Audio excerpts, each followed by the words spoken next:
madre. Mi hijo Martín nació en junio del 2015 y esto sucede en septiembre del 2016. Estaba trabajando en HBO. Una vez estaba yendo a trabajar y no sé por qué me vino a la mente esta idea. Mira, tienes tu trabajo, tienes salud, estás casada con alguien maravilloso, tienes a tu hijo, tienes amigos, tu familia. Aguas, porque de repente te viene un shock y te pasa algo que no te esperas. Esta mutación se descubre en 1998. Fue descubierta por un doctor llamado Barry Guilford de Nueva Zelanda, y él lo que había visto era que había una comunidad de gente de la tribu maorí que se estaban muriendo todos de cáncer de estómago. Tíos, hijos, hermanos, abuelos. Yo la verdad no esperaba nada. Me acuerdo la noche, fue un viernes, fue un 16 de septiembre, estaba yo dándole de comer a mi hijo y suena mi teléfono. Mi doctor, ¿por qué me está llamando mi doctor en viernes a las 7 de la noche, no?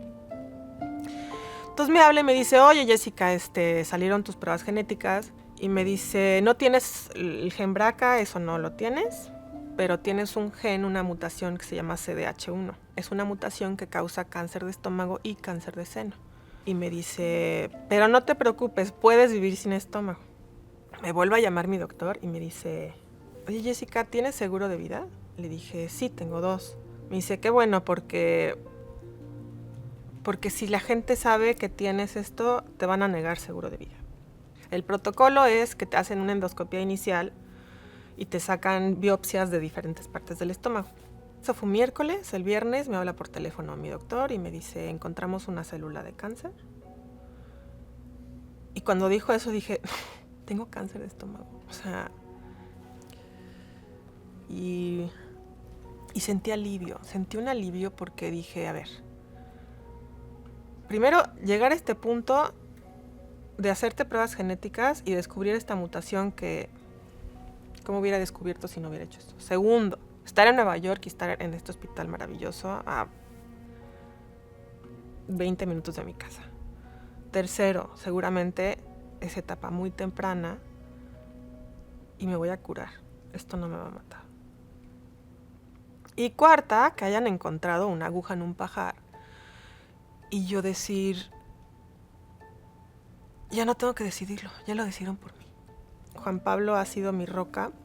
Él nunca ha dejado que me caiga y durante esos momentos yo sé que la pasó muy mal, lo sé porque lo vi y había gente cercana a mí que lo vio derrumbarse y él jamás lo hizo enfrente de mí. Algo que hay que entender y que yo tengo mucha empatía es para la gente que cuida y la gente que está con una persona que lo está pasando mal, ya sea por una enfermedad o por lo que sea. Esa pareja, esa contraparte también sufren y sufren mucho. Pues te cortan el estómago y parte del esófago y parte del intestino, ¿no? No puede quedar ni una sola célula de estomacal. Y te unen esas dos partes. Esa unión sobrecicatrizó y entonces no bajaba la comida. Pesadilla parte 2 porque me salgo del hospital a los 10 días y empiezo, no puedo comer. Para marzo del siguiente año, porque esto pasó en octubre, para marzo del siguiente año yo había pasado 40 noches en el hospital. De todas las veces que regresaba, porque no me bajaba ni siquiera el té.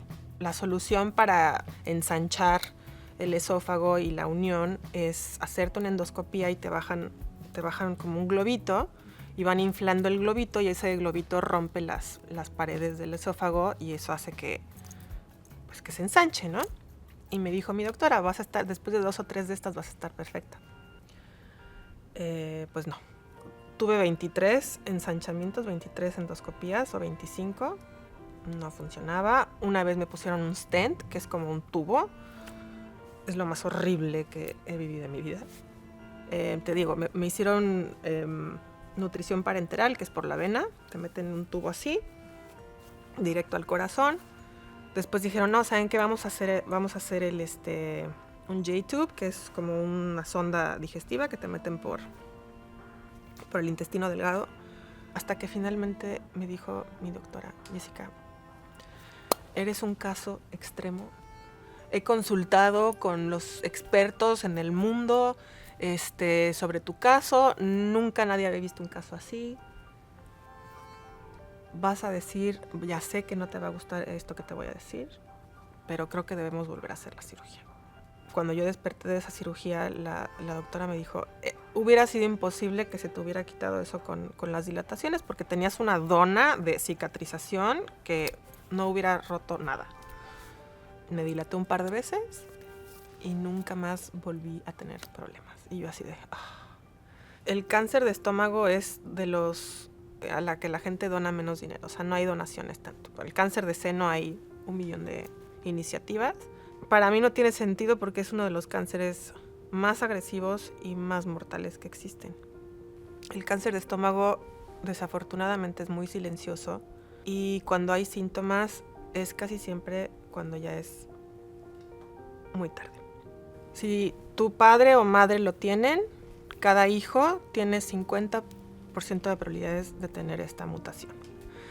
Es una ruleta rusa prácticamente. Mi hijo tiene 50% de probabilidades de tener esto y es una cosa que me aterra, pero a la vez sé que él me ve y ve que tengo una vida normal y entonces para mí es muy importante que vea eso, ¿no? Que si llega el momento de enfrentar esto, lo vamos a poder lograr y lo va a poder lograr.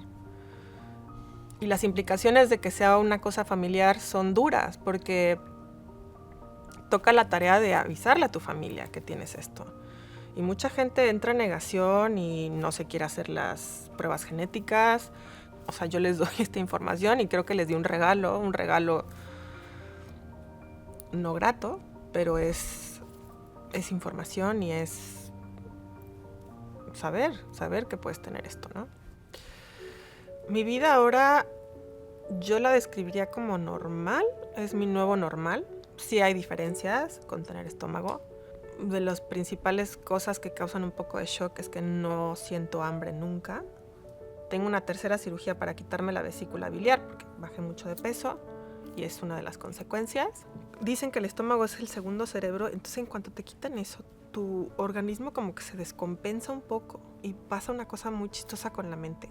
Y ahí empezó mi tratamiento también psiquiátrico porque me fui en picada. O sea, la depresión que me dio fue muy rápido y fue un golpe muy duro. Quería estar como haber dejado todo eso atrás para hacerme la mastectomía radical con reconstrucción. Yo no voy a minimizar las mastectomías de gente ajena.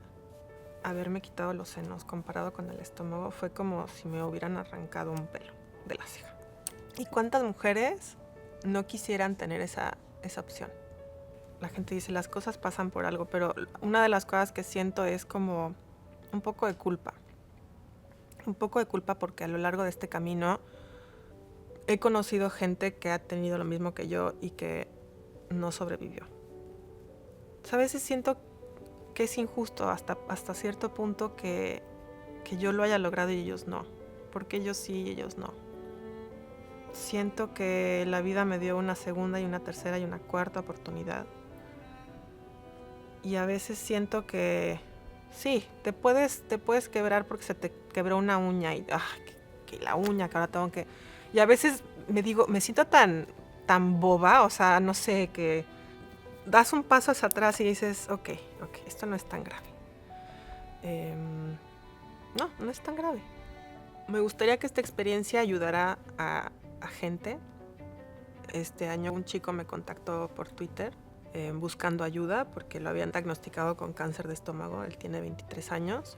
Él está en Perú. Y entonces yo le decía, es que hay muchos recursos allá afuera para gente sin estómago, pero desafortunadamente están todos en inglés. Entonces yo voy a ser tu guía y te voy a decir y lo que encuentre te lo voy a mandar. Entonces ahí estuve de la mano con él desde lejos antes de su cirugía. Me gustaría poder ayudar a más gente como él. Que si tengo una pregunta, que te pregunto cómo estás o cómo saliste, eso quisiera.